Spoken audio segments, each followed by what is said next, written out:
Alors, pour l'interface contenue dans cet appareil, eh bien, c'est un appareil qui tourne sous Windows Mobile 6 professionnel, 6. quelque chose, ça doit être 6.1, avec par-dessus une surcouche logicielle qui s'appelle, pour ceux que ça intéresse, SPB Mobile Shell 3.5 et qui permet d'avoir ben voilà, cette présentation avec un fond bleu, mais ça vous pouvez mettre la couleur que vous voulez, une image perso si vous voulez, avec un défilement très très fluide.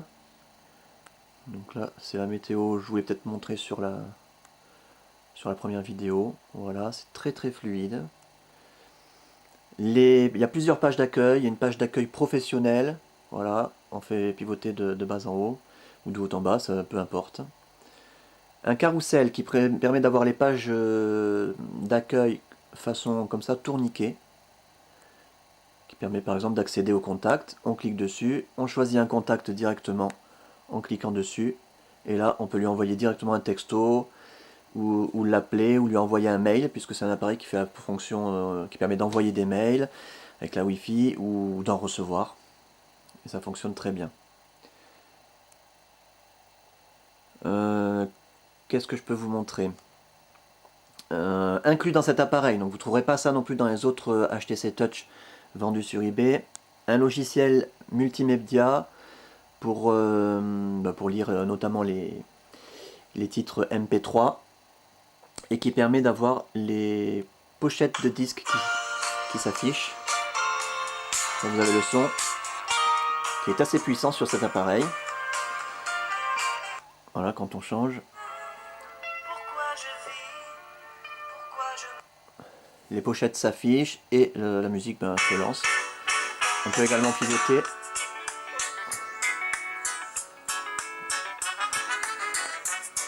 Voilà. Pour ce petit logiciel.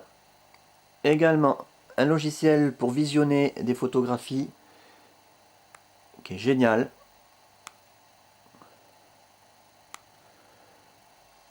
Donc il permet de faire défiler comme ça les photos au doigt. Voilà, je suis au bout de la liste. C'est très très fluide.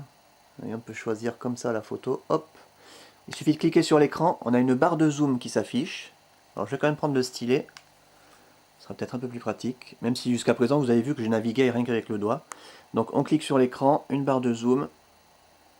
Énorme. On replace la photo. On peut zoomer à volonté. Là je suis à 653%. Alors bien sûr, là, au bout d'un moment ça pixelise, hein, c'est normal. Voilà pour ce logiciel de photographie. Et ensuite d'autres logiciels, moi je vais vous montrer quand même la prise de notes, puisque ça c'est quelque chose que vous n'avez pas sur les iPhones par exemple. Et vous pouvez écrire ben voilà, ce que vous voulez.